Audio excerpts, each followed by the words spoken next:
joining us today is Derek Stonebarger.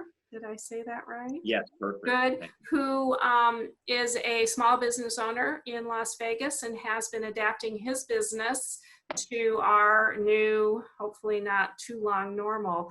But when I heard Derek speaking, what I really got excited about is that he was setting up a way both for a small business owner to keep operating, but also talking about how people can support their community and by keeping up those ties between customer, client, and service provider. And I really was excited about that because that's what Andy and I try to do. So Derek, do you want to just give us a little introduction about yourself and how you came to find a different way to do business today? Yeah, sure. So I'm Derek Stonebarger. I've been highly involved in the downtown Las Vegas community for a while now. I was a former television producer, and that's what brought me to Las Vegas. I did that for almost 20 years. And then I got into the bar business. I started helping a friend with a bar, doing the marketing, and kind of brought it back to life. And then just continued with that. I got into more and more bars, and then ended up becoming a privileged license holder. And at the time of the COVID-19 shutdown, I was operating 2 bars on Main Street. One is called Rebar, and then we have a sister property, or I guess a brother property right next door called Davies, which was technically our restaurant that we would run food for both bars, and it was also our event center. So as Rebar got popular over the past 4 years, that's how long it's been in business, people wanted to hold more events there, and we were having general public, like wanting to be there as well. So we decided to open a little event space. So when we were told to shut down, the city of Las Vegas granted business owners who were privileged license holders to and owned a tavern and with restaurant licensing to be able to open, if you wanted, to do a curbside delivery of alcohol as long as it was served. There's a meal option. Can I ask you a quick question? Is a privileged license when you can serve both liquor and food, or? Yeah, no, okay.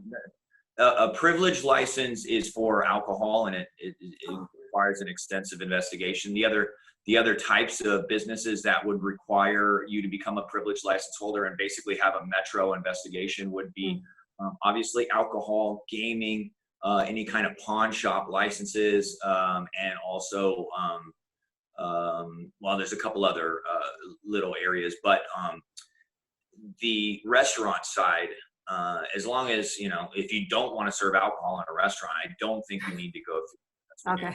But who do it, right? So, yeah. So yeah, that's a privileged license holder. And so we were given the option to try, and initially I bought the permit. It was, a 30-day permit for $100. It was a very nominal fee just to kind of cover their administrative costs to the city. And then I started thinking, maybe this could work. And we just wanted to get rid of our products that we had in stock that were going to go bad, which was some beer, maybe $10,000 worth of beer and alcohol that was like, this stuff's sitting here, it's going to go bad, so let's sell it.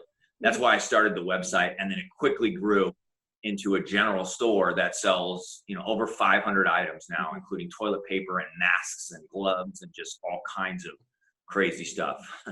So that's kind of the story. Good. What is the website? We rebranded it as boardwalkliquors.com, but you can go to rebarlv.com if you're a local or you used to shop us. Rebarlv.com has all of the products up on it, and it's got a shopping cart that you can purchase items anytime, 24 hours a day, and then pick it up during our drive-through hours. And I call it a drive-through just because I'm former marketing. It's curbside, just like everyone is legally allowed to do who has a restaurant and a privileged liquor license. They could do curbside, but I called it a drive-through just to kind of get more attention, and it worked. So I don't understand how to. I couldn't go in and build a website. I want somebody else to do that for me. But it seems like it's complicated to build up a website where you're going in and picking out items and putting them in a cart and all of that. Did you know how to do that? Did you get somebody to do it for you? Well, I do have some just marketing background. I used to make TV commercials. I do my own graphics, and Okay. yeah, I've done a little bit of websites. But honestly, anyone can do it. Anybody can, this is what I recommend: buy a new domain name, Mhm. so you don't mess up your other website until you have it ready to go. Got it. Like, so if it's realestatelyv.com, then get a new one, Mhm. and then point it, towards it once it's time to launch. So, Right. that's what I would recommend. Right. Yep. Good. And the other thing is that there's so many people out of work that if you're a bar, restaurant, or other types of business, even real estate, if there's a need to create a new website, I guarantee you can find someone willing to help, for a very, very small fee, or even for barter right now. I mean, I don't know how that works, but there are options out there because so many people are unemployed.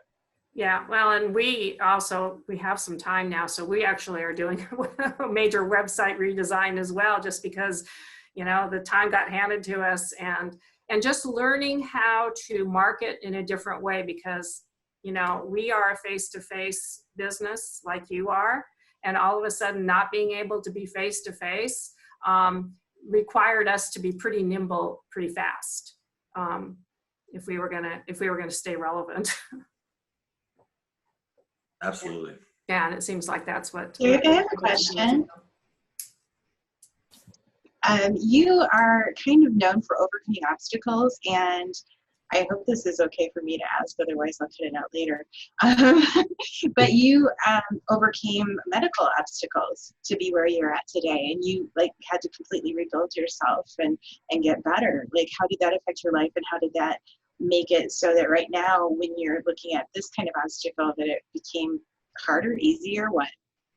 Yeah, my background, I found out maybe, I don't know, I guess it's been almost 5 years ago that I had a pretty serious cancer. I had a tumor in my neck, and I got everything: chemo, radiation, and surgery all at the same time.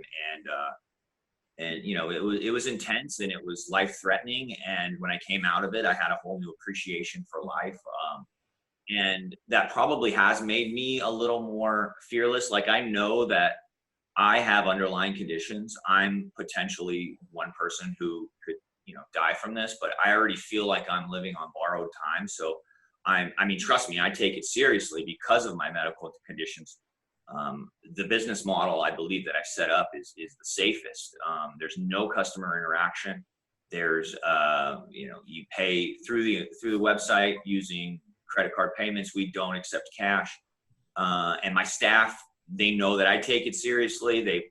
Whenever we pull an order, whenever we're doing anything, we have on masks and gloves, which are constantly replaced. And so yeah, I think that that's helped me, and maybe that's what's making me just try new things, and also I'm not a believer in a handout. Right when when this happened, there's going to be money for this and money for that, I was just like, there's not going to be, excuse my language, but I was going to curse there, but I didn't. But there's not going to be any money. I don't know if we're ruled by the FCC here or not. Yeah.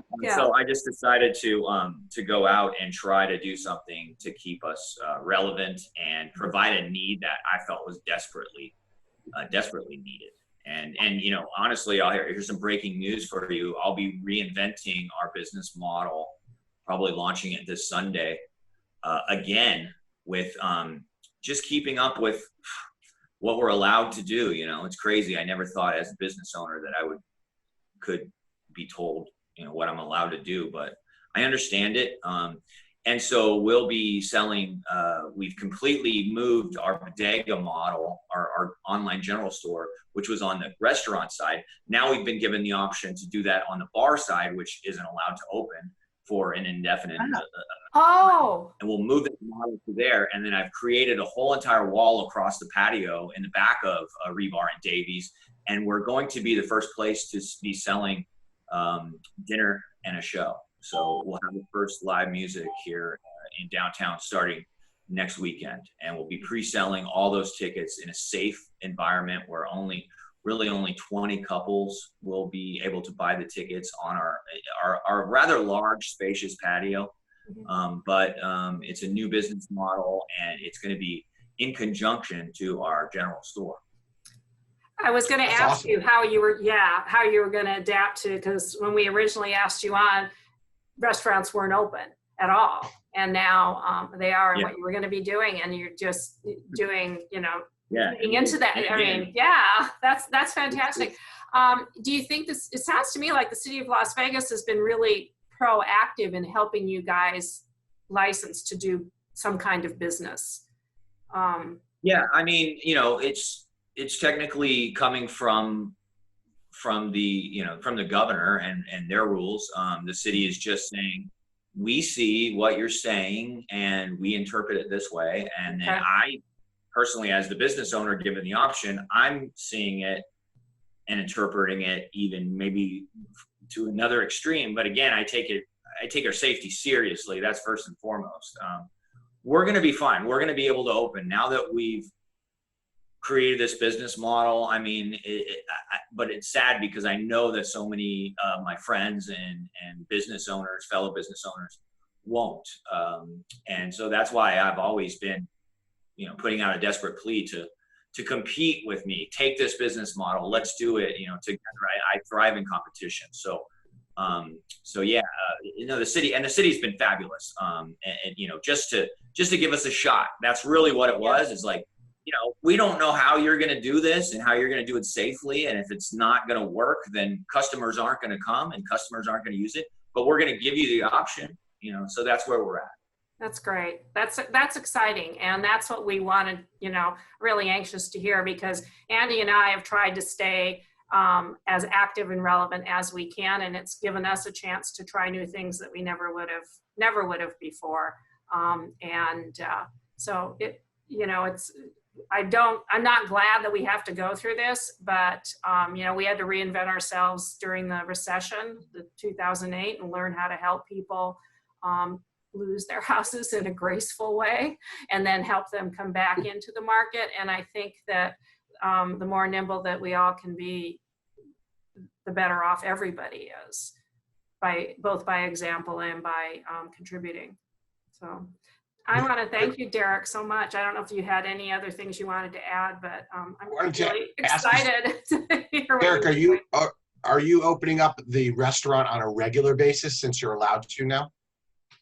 Yeah, we will.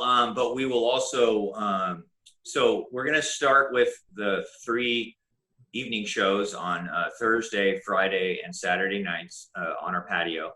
And then limited hours, some days, probably Sunday afternoons, maybe some days on Thursday, Friday, Saturday as well as we grow into it. But there will be, everyone will be required to wear a mask when you come into Rebar, at least when you're entering or using the facilities. Obviously, you can't eat or drink with a mask on. So that's a hurdle that we're going to overcome. And anyone who pre-buys one of our tickets, basically I say like an attorney, if you've been arrested, one will be provided for you. So just like that slogan, a mask, if you cannot afford a mask, one will be provided for you if you'd like to come into our establishment. Yeah. So I'm hoping, look, I say that maybe 10 years from now, we look back and laugh, look at us, we all wore these masks and stuff.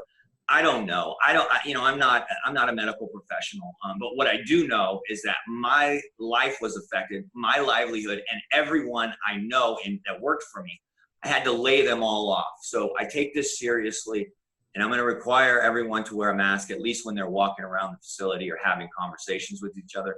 But obviously, we'll have seating throughout the property that keeps you socially distant, so that you can enjoy libations and food without your masks on.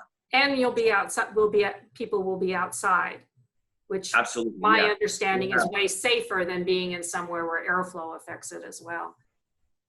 Sure. Yeah, we'll have a server running drinks and food out to the customers who they'll actually be seating on Main Street. You can come down and see it. the reason why I called my new business Boardwalk Liquors is because there's all these boarded up businesses that have been painted. Oh, So there's a whole little tourist destination down there that you can see from your car or walk on Main Street and see all these boarded up businesses. So it's pretty cool. And then we'll have seating on Main Street, little cocktail tables set up, and then also our entire back patio. So there may be a couple seats indoors, but we're trying to push people outside because, at least for right now, the weather's great.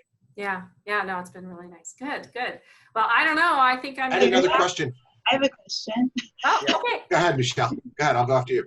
Okay. Derek, I am a huge fan of your wife. Yeah, me too. Yeah, she's a good That's one. a good thing. She's a keeper.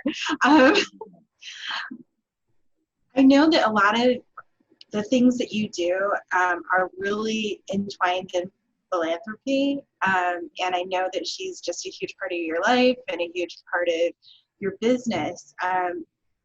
Do you have any advice for business owners out there with including their family in the family business or including the community in the family business?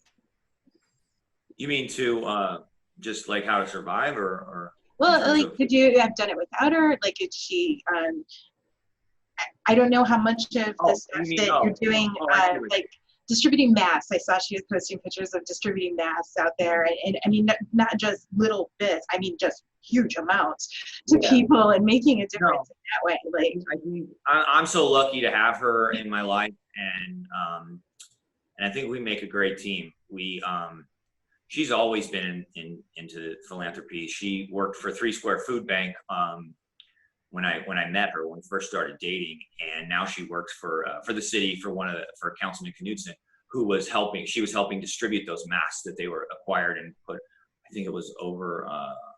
Or they were doing gloves. Excuse me, they were doing gloves. I think it was over 100,000 gloves that they brought to the hospitals. But no, it's just I'm a lucky man to be married to her. Honestly, we talk about so much stuff about how to help, and that's what our conversations usually nightly with the drink in hand. That's what we do. That's why we get along so well. And she helped obviously through my dark times with cancer, and it's weird because I always say I used to want to make money before I had cancer, and then I realized that money wasn't coming with me and it didn't matter. And now we can make money. Like, I can make money easily now. And it's so weird because I don't care about money anymore. So that's why we're heavily involved with, we do charitable cocktail programs and lots of things. People hit me up all the time. Hey, thanks a lot for contributing to our thing. I'm like, I didn't even what is it? I don't know. And it's because Dorian's doing it. I'm doing it. So no, we're lucky and we're blessed to be together and be, just all about Las Vegas. And that's really what we are. so you're successful because you're putting the needs of the community and you really care and understand people. You put their needs first, and that led to your success. That's awesome. That's really cool, Derek. I had a question. Where like when things first started, it was tough to get things like masks and gloves. Where were you able to get them from? Well, that's the thing. Because you got to imagine that no one still is kind of like by the hour, what's going to happen next, and that's how we've all been living our lives. So even the restaurant suppliers who used to provide masks or gloves, behind the scenes cooking equipment to the casinos, they were still getting their shipments. They were still getting, they still have a back stock in warehouses because they're used to buying millions of dollars worth of this stuff. So it's been in Las Vegas, and then it just started kind of coming to the surface that, maybe we should switch our business model too. So the short answer is I was getting it from restaurant supply companies who no longer had a viable customer. Mm-hmm. And I was going in there to buy produce or toilet. And that's the thing, like, our business model is weird. We don't sell like little tiny rolls of toilet paper. We sell restaurant size toilet paper, and we sell restaurant size paper towels. So it's a little different, but it works, it works the same way. And that's where we're getting most of it. It's from, restaurant supply companies. That's great.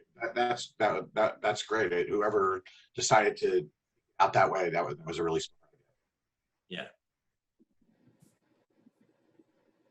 Well, awesome. Well, thank you guys for having me. This has been a great call, and I wish, you know, all of you the best, and all of the business owners out there, you know, just try. That's all I can say. Is we've gone down this weird path, and I mean, I have relationships now. We're distributing Desert Companion magazine and Las Vegas Weekly with every order we sell. I mean, these are things I never would have known was going to happen unless we tried. So it's not fun, and it's painful at first, but then it's rewarding if you can find a model that continues to help and serve the people of Southern Nevada. So that's how probably I could end this. Right. You for employing people too. That's a great thing. I mean, I don't know how many people you've kept employed, but that's made a great difference. Well, yeah, and you know, that's a whole other controversial thing that's happening.